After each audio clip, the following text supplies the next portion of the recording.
Hey Green Rush fans, it's Ann here.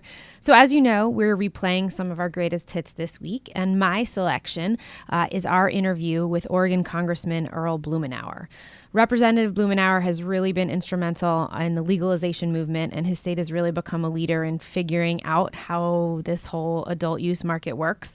And what I love about this interview is that he took it incredibly seriously. He didn't see it as some little dinky podcast. He really, came with very strong points of view, and he just really took it seriously. And more importantly, he called Lewis out on his shit. Lewis had challenged him a bit and said that the Democrats are at risk of ceding control of the issue to the Republicans, and he really defended the party and reminded us that there are key Democrats that have been on the right side of this issue for decades, and really, again, reminded us of all the good work they've done to date. So while this was our 50th episode, you may not know this about me, but I'm a political junkie, and I still find it incredibly cool when people who make laws want to talk to me. So without further ado, here's our replay of the interview with Congressman Earl Blumenauer.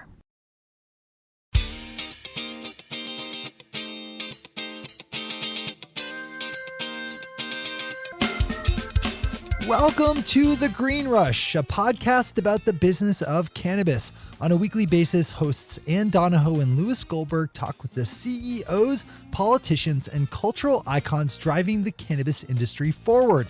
It seems like there's always something big happening in the legal marijuana industry, and this week is no exception, with adult use cannabis becoming legal nationwide in Canada as of October 17th. Today, Ann and Louis are chatting with Representative Earl Blumenauer, a House Democrat from Oregon, one of those Western states that really led the charge on marijuana legalization. He's represented Oregon as a congressman for more than 20 years and has been a pivotal player in the marijuana legalization movement since its beginning, with Oregon being one of the first states to legalize medical cannabis back in 1998, making history again in 2012 when it passed adult use. I think it's fair to say that Representative Blumenauer is well qualified to talk about our favorite topic. So don't sit back, lean forward. And now on to our interview with Congressman Earl Blumenauer.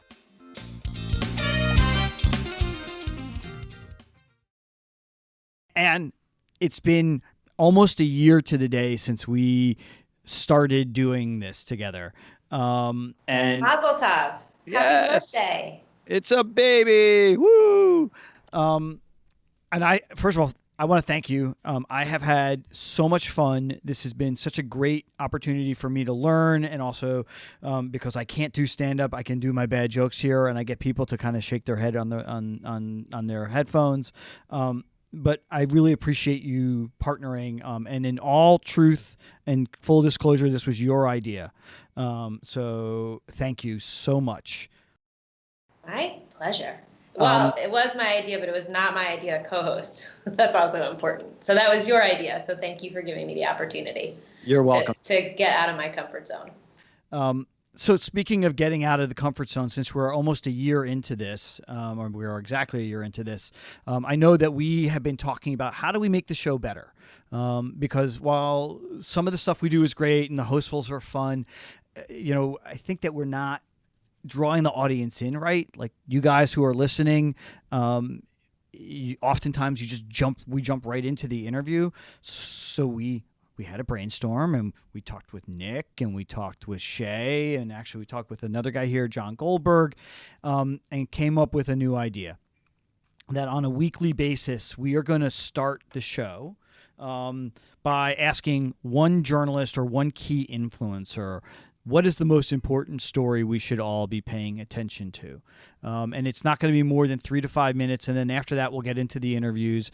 But it's the kind of thing where hopefully you and I will both go, oh, shit, I need to be paying attention to that and go read something. But more importantly, you guys who are listening will go, that was awesome. And then we'll get into the interview. And this week's interview is just awesome. Mad props out to Nick Opich for landing this, and he gets to join us every now and then. And you and Nick have done a great job co-hosting when I've been out, and Nick has done a great job with me when you've been out. But he books a lot of the guests, and today's guest is a major get. For sure. And I think we also need to thank Shay and for his guidance and for his tutelage and for his just being an overall awesome partner. And if you guys aren't listening to Marijuana Today Daily, you are missing out. So please, if you're listening to us, you're going to find value in Marijuana Today Daily. Okay, and so today our first journalist who's going to be joining us is kind of a journalist, but he's absolutely brilliant. It's Alan Brockstein from 420 Investor and New Cannabis Ventures. So, Alan, what have we all been missing? All right, so I'm going to surprise the audience. I'm sure most people are thinking Canada legalizing, and I don't want to deny the importance of that, but there's something bigger going on, and that is the land grab in the United States. And I want to break it into two pieces. So first of all, we saw Canopy Growth make a very large acquisition of substantially all the assets of Colorado-based EBU. To be real clear, this doesn't mean that Canopy Growth is entering the United States, but it's an IP purchase of a U.S. company that just kind of drives home a central theme that the cannabis capital of the world in terms of intellectual capital is in the United States, and the money capital may be in Canada, and which gets me to the second point. We have seen two very large transactions announced, ironically, on the evening after Canada legalized. They were kind enough to let Canada enjoy its day, right. But by the time the day was over, we had two relatively recent special purpose acquisition corps, or SPACs, finally announced their big plans. And one of them, the more recent one, is Canaccord Genuity's SPAC. And your listeners should probably know Canaccord Genuity, very actively involved in the space. They're betting big on the United States, and what they've done is created this vehicle to merge with Columbia Care, which is one of the larger national footprint cannabis companies, 100% on the medical side in the United States. So 60 stores. So yeah, I mean, it's just amazing to me, and it had a pretty low valuation, I think, based on just what I would have expected, an implied value of $1.35 billion. But the SPAC traded up like 35% yesterday. Point being, though, well, let me get the second one was one that was done, Cannabis Strategy Acquisition Corp. That's it. It was done in December as well, and they announced a roll-up of 5 different cannabis companies in the United States, Sierra Naturals in Massachusetts, and then 4 others in basically in Nevada. And so they have used this vehicle to bring together these companies. This isn't the first time we've seen Canada obviously be the source of capital for these U.S. deals. So I think this is really the big story. Canada legalizing has been a big story. It's been the big focus of everybody. But what's really going on, in my opinion, is a shift in the attention to the United States, whether it's figuring out ways to get the IP out of the United States, like Canopy Growth has done with EBU, or actually putting into the public markets some of the leading revenue generators in the country. That was awesome. Awesome. Thank you so much. Yeah, no problem.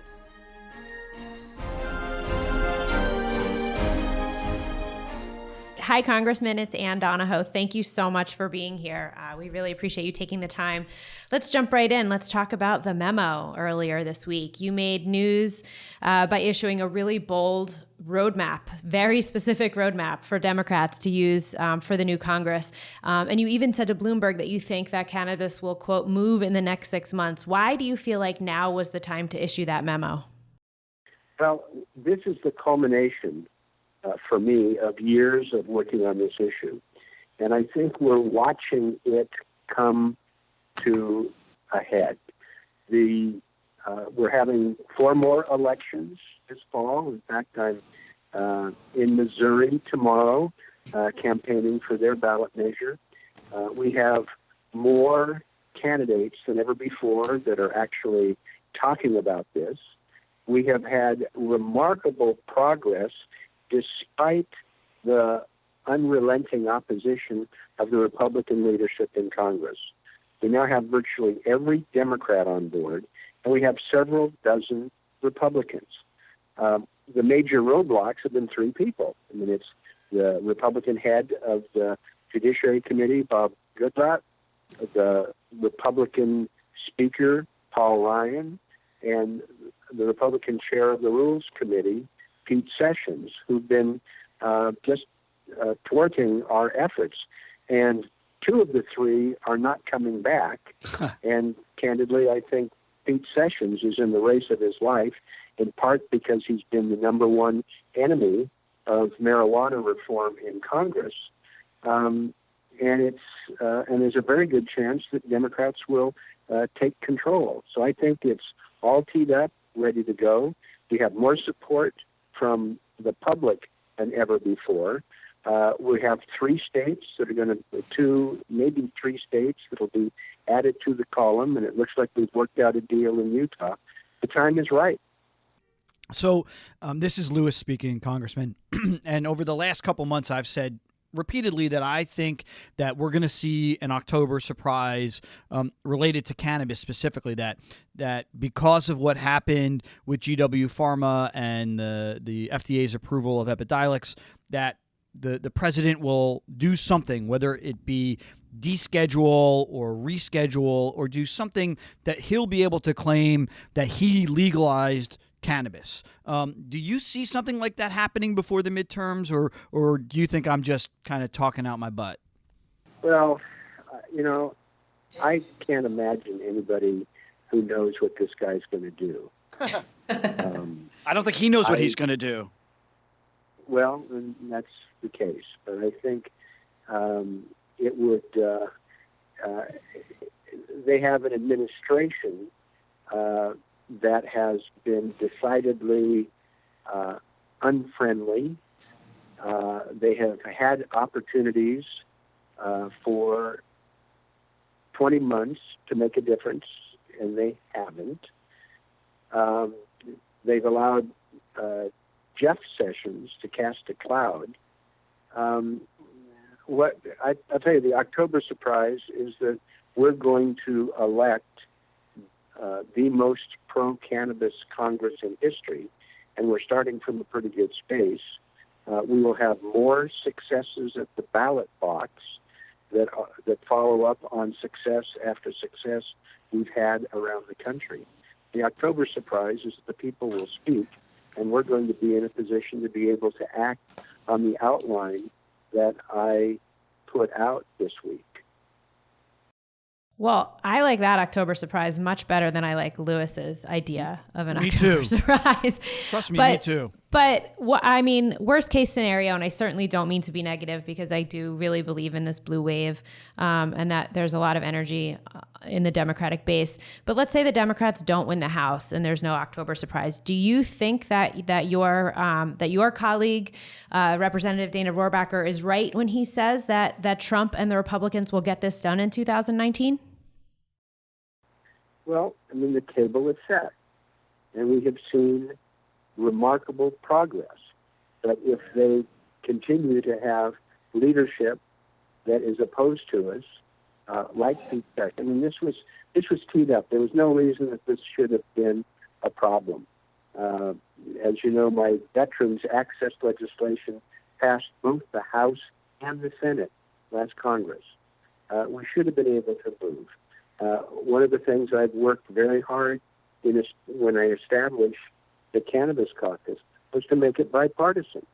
I cooperate with any member of the House in either party, and in fact, people in the Senate who are advancing legislation that's consistent with our principles.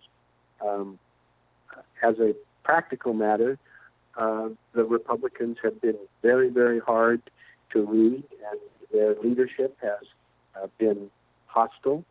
There was a chance for people to have forced this earlier. I hope that regardless of who's in charge, that we move forward with my blueprint. I just know that if Democrats are in charge, it's much more likely to happen.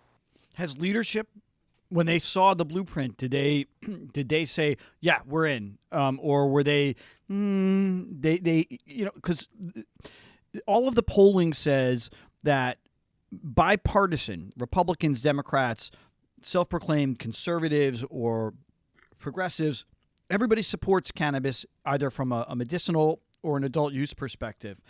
But the Democratic leadership doesn't seem to have embraced it. It's not like Nancy Pelosi is out there running on this issue. So when you issued the memo, what did the leadership say? Well, I mean, understand in this climate, when there are hundreds of millions of dollars that are being spent to misrepresent the Democratic positions and to attack candidates. I mean, look at Beto O'Rourke, who has been consistent back 10 years ago when he was a city council person in El Paso, believing that we ought to reform marijuana legislation. And Ted Cruz and Dark Money are pretending like he wants to somehow legalize every single drug, get rid of all controls, be able to assault our families. I mean, that is what the other side would do if they were given an opening. And candidly, I understand that Nancy Pelosi is not saying this is a major priority. That's all you'd hear for 2 weeks, misrepresenting what she said and what she believes in. Go look at Nancy's record. She has supported every single one of our votes on the floor of the House.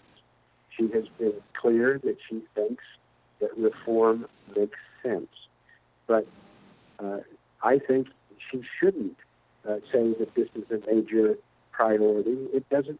It's not my number one priority, but it is important to do, and we can do more things than one at a time.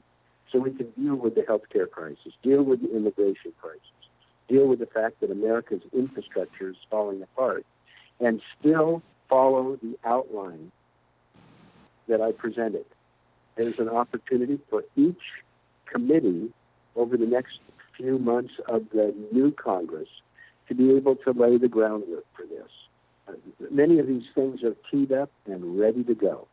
So I think one of the first things that will happen deals with the insanity of forcing state legal marijuana businesses to be conducted on an all-cash basis.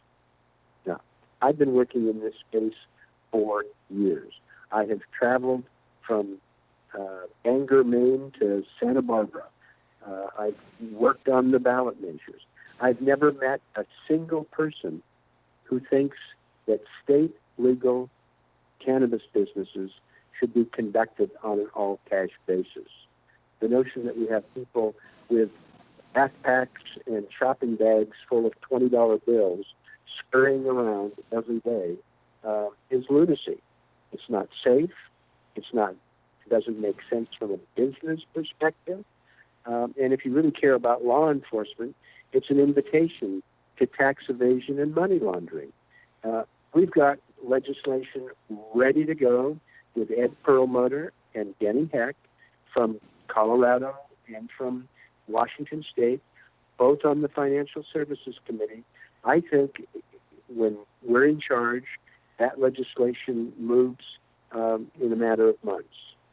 So this issue has really brought to light the concept that politics makes strange bedfellows, and your partnership with Congressman Rohrabacher, and then the forward-looking positions that Congressman Corbello or David Joyce from Ohio have taken, they're all relatively very conservative Republicans.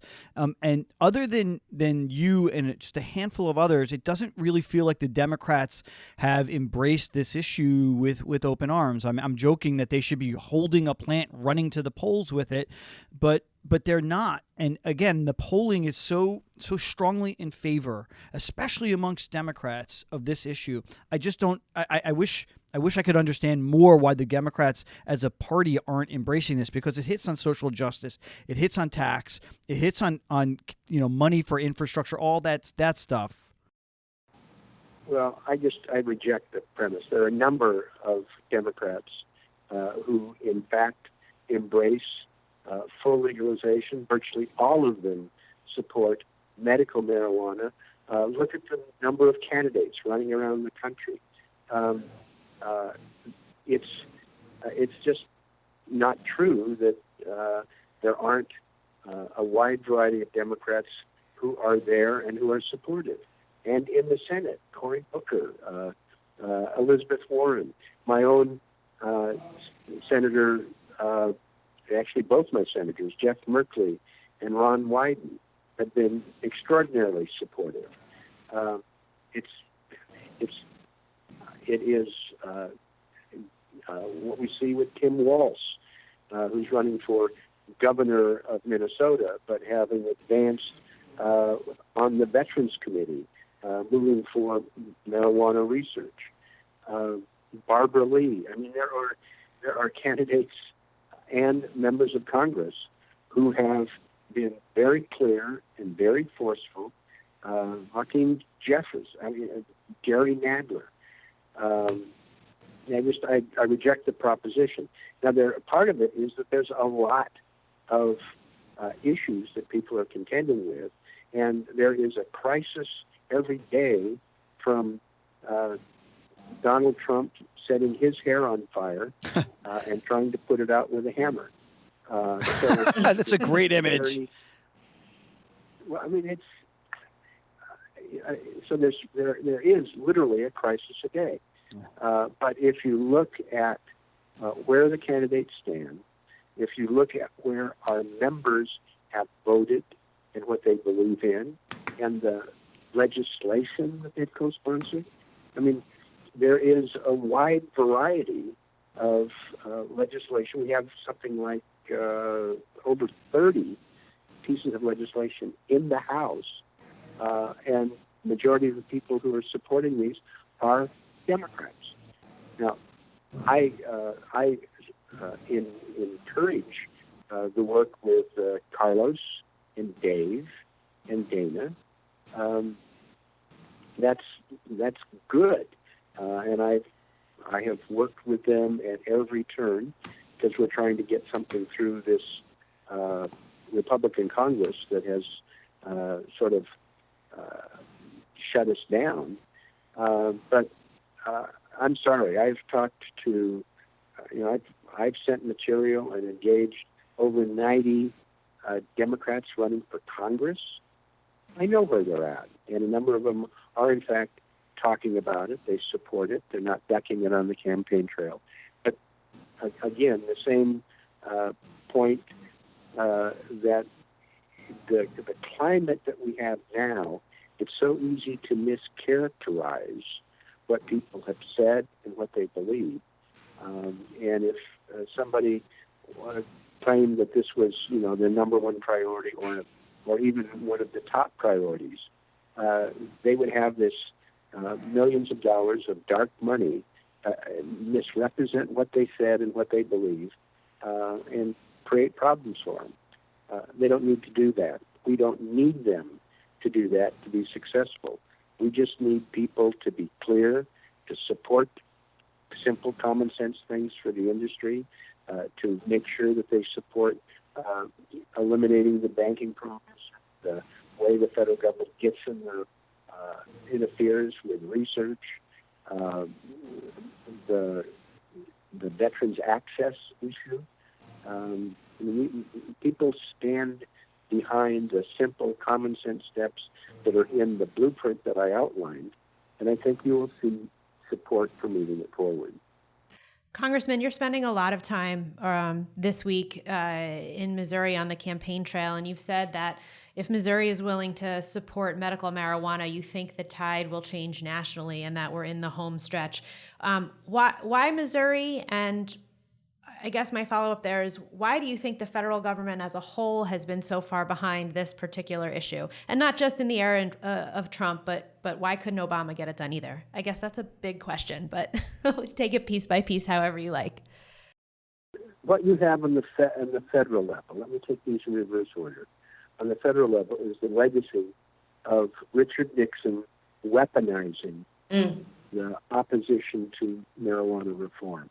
He rejected the recommendation of his own Blue Ribbon Commission, chaired by the governor of Pennsylvania, for heaven's sakes, who concluded, that the concerns about cannabis are overblown, that it's no more harmful than many things that are legal, in fact, less harmful than things that are legal, like cigarettes. Nixon or alcohol. decided for purely political reasons that he was going to demonize young people and people of color with marijuana and his war on drugs. And that's been deeply embedded, and it was continued with Reagan. Republicans in Congress at every turn. We've spent $1 trillion on this. Obama, to his credit, when we had the election in 2012, he indicated he had bigger fish to fry. He wasn't going to interfere, even though it wasn't legal under federal statute. Under his watch, the Cole memo was promulgated. There was Treasury guidance. It was kind of live and let live, and as long as people followed the rules, the federal government wouldn't interfere with them. I had hoped that we might go further, but the fact is that the decision that Obama made, and the fact that he was the first president of the United States to tell the truth. Yeah, I smoked marijuana, and frankly, it was less dangerous than stuff that was legal. I just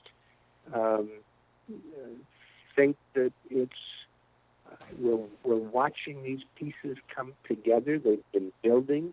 The reason I pointed out the significance of Missouri, that's the show me state, right? It's in the heartland. It's a political battlefield. And there's lots of dark money and other things flowing around. And you've got 3 flipping ballot measures, including one that was written by a guy who would make himself the cannabis czar, which is sort of weird. But if in Missouri, that with all the political cross currents, if the show me state goes ahead, which I think it will, and approves ballot measure 2, I think it's an important signal to more of middle America. Where we've won the coast, we've won a number of more progressive states. If Missouri comes on board, I think other dominoes will fall. So this week, we're recording this on October 19th, was a huge week for cannabis. And some would say maybe the biggest week yet in the history of the legalization movement, with Canada going federally legal on October 17th. Do you think this is going to have any impact on our policy, whether it be from a financial services perspective or anywhere at the federal level? I mean, can the Trump administration look to Trudeau and say yes or no? Well, you're right. This has been a huge week. When Canada went full legal on October 17th. This is only the second country. And Canada is a sophisticated, rich, forward-thinking country, but it's not uniformly progressive. For the administration, the government to campaign on legalization and then to follow through on it is extraordinarily significant. And it's already having an effect in the United States. You look at what's happening with companies that have operations on both sides of the border, taking advantage of Canada being able to have listings on their stock exchange for cannabis companies. People are investing in one another. It's the Canadian border goes along virtually, I think all but 2 of the states have medical or adult use, from Washington to Maine. It's opened the eyes and the opportunity for joint investment. I think this is extraordinarily significant. So, at the same time, we're looking at interest in Mexico they're interested in legalization. The notion of a North American cannabis coalition is, I think, remarkable. You mentioned the border, and there have been now a series of Canadians who have been stopped at the border who work in the industry, and Americans, and we know some of our clients have actually been stopped at the border who are C-suites in public American companies. What's going on there? I mean, is this Jeff Sessions? Is this Donald Trump? I mean, why is this happening? Well, part of the problem is this misdirected war on drugs gives people, the American authorities at the border, the right to deny permanently entry in the United States for anyone who admits that they've used marijuana. Problems with people who are in the marijuana business. That's why I introduced what I call the Maple Act this week. Announced it. We'll introduce it when we're back in session. That would fix this. Because one of the reasons we announced it this week when Canada went full legal is that there are a lot of people that do not know that they're at risk. They don't have to answer that question from the Border Patrol. But if they do answer it truthfully and admit to using cannabis, they can be denied entry to the United States for life. So we need to have people be aware of this. And then we need to, I think most members of Congress were unaware. And I think this is one of the pieces of legislation that we'll be able to move pretty quickly to fix, because it's insane. People who are involved in a legal business or people who are taking their medicine being denied entry in the United States for the rest of their life, nobody wants that. And I think this is an example of something we'll be able to change, and it's why I introduced the Maple Act. Congressman, we have 2 more questions for you. Do you have 5 more minutes for us? I'm going to have to wrap this up because I'm running out of voice. Okay. So one more quick question. We have a new segment on the show that we call While You Were Sleeping. Can you tell us one thing that the public or press is missing when it comes to cannabis? In other words, what's the one story that you wish you were reading in the Oregonian, but you are not? Well, what I just said about just a really remarkably foolish policy that will deny entry of people in the United States from Canada who take their medicine. I think that is outrageous. I think people don't know. I think the more people understand, the easier it will be to change. And I think this is an example of the incremental progress that we make. And when these dominoes start falling, with the passage of my Maple Act, the veterans access legislation, the banking, we start getting the momentum, and I think these things will pass not only through the House but through the Senate and set the stage for the ultimate treatment of marijuana like we treat alcohol. States will do what they want as long as they follow reasonable regulations. They're reasonably transparent, and I think America's ready for it. Well, Congressman, thank you so much for giving us this time. We really appreciate it. And by the way, the question I asked about the thesis, which you completely corrected me on, was hopefully taken as a setup, because it is great to see that the Democrats are embracing, forward-thinking and truly embracing the issue. And you have been a phenomenal advocate, so thank you very much. I think you're going to like the new class of Democrats being elected, and I think they're going to help us get where we need to be. Awesome. We can't wait. Go vote, everyone listening. All right. Thank you so much. Thanks, Congressman. Good afternoon. Thanks to Congressman Earl Blumenauer of Oregon. We will have links to everything that we talked about, from his memo to his legislation matrix to the Maple Act in our show notes. Make sure you go vote, go register to vote, find out where you're supposed to vote, do your research, be a good citizen. For more on the congressman in general, head over to earlblumenauer.com or check him out on Twitter at Rep Blumenauer. Or if you want to chat with us, you can always find us on Instagram and Twitter with the handle at KCSA_cannabis, as well as KCSA-cannabis.com.